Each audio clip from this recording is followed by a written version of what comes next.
लोग कह पावत हैं कि हम ओम कबीर साहब को जोड़त नहीं कि कबीर साहब है, वही कबीर साहब भी कह रहे हैं, ऐसा कह करके सबको मोड़ रहे हैं।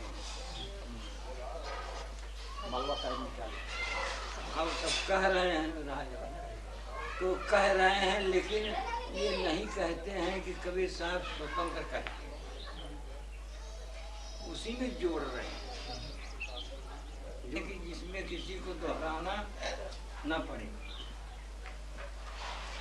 ते साहब के लागव साथा, अद्भुत दुख मेट के हो सनाथा, मच्छ कच्छ हो नहीं जल डोरा, द्वारावती शरीर नहीं छाड़ा, और ले जगन्नाथ पिंड नहीं गारा। कहाँ कबीर पुकार के वही पंथे मत भूल, अजय लाखे अनुमान के सो फूल नहीं अस्थूल।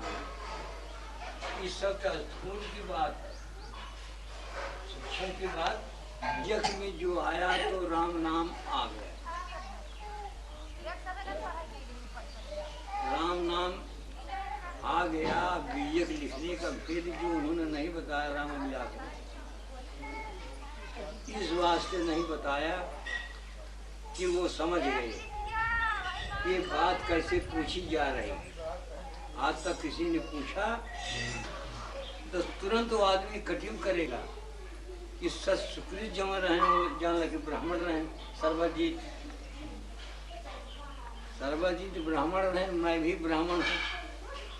ये तुरंत तीर मारने के लिए हमसे पूछ, कहने का मतलब उस समय आज से 600 वर्ष पहले संस्कृत विद्या ब्राह्मणों की थी, बाण विद्या क्षत्रियों की थी, वैसायिक विद्या मुड़ुआ रही, कायथों की भाषा जमा रही वो 34 थी, और हर देश में वही भाषा चलती कबीर की। अगर अब तेलुगु में आप चले जाएं तो ये मालूम पड़ता है कि कबीर साहब ही बोले नहीं कहा।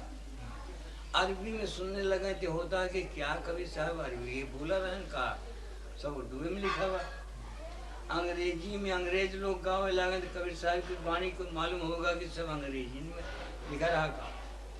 पंजाबी भाषा में गावे लगे तो वही कबीर साहब पंजाबी में बोले रहे। यानी सब भाषाओं को एक में साठ कर दिया है कि ताकि ये पढ़े हुए वो समझे, ये ना पढ़े हुए वो भी समझे। हर आदमी कबीर साहब की वाणी को समझ सकता है। तो वही भाषा हमारे देश में पढ़ाई जाने लगी, तब वो भाषा धीरे धीरे पनपत पनप गई। अब आए जाने चौधरी चरण सिंह, चौधरी चरण सिंह जी आए हमारे यहाँ, उसका बैठक था। 28,000 पटवारी जिम्मेदारी में जो रहे। अरे कहें भैया ये कौन जानवर है, कहें तो चरण सिंहा है, कहें क्या खाता है, कहें कि ये पटवारी खाता है। अरे कहें भैया हागा तो काम, कहें लेखपाल। यानी 28,000 बंदे को जो दसवीं के पढ़े रहे, सब जनता, हर जनता में पढ़े लिखे रहे, सबको लेखपाल बना दिया। अब 28,000 बस्ता है। तो भाई विद्या उन्होंने बनाया चालू धीरे धीरे, अब वो राजनीति में आ गया। वही भाषा राष्ट्रभाषा मानी है। अब कबीर की भाषा पर रिसर्च हो रहा है कि जब पढ़ा लिखा आदमी नहीं था तो ऐसी भाषा बोल दिया है कि जो पढ़े लिखे नहीं जानते हैं। एक शब्द पर रिसर्च हुआ था रसिया में कि बंगला अजब बना दरवेश।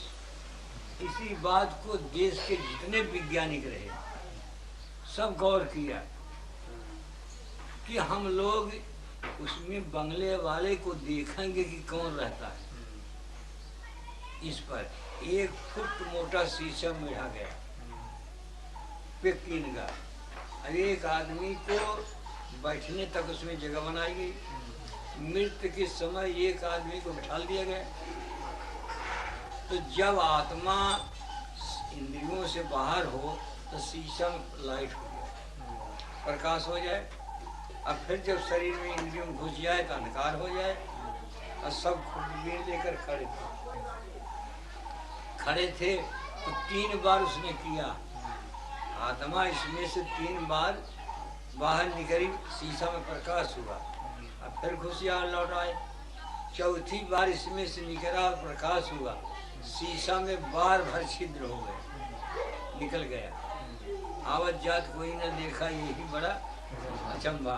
तो देश के जितने वैज्ञानिक रहे उन लोगों ने इस पर अफसोस किया कि कबीर बिना पढ़े लिखे व्यक्ति इतना बड़ा रिसर्च करके बतला दिया।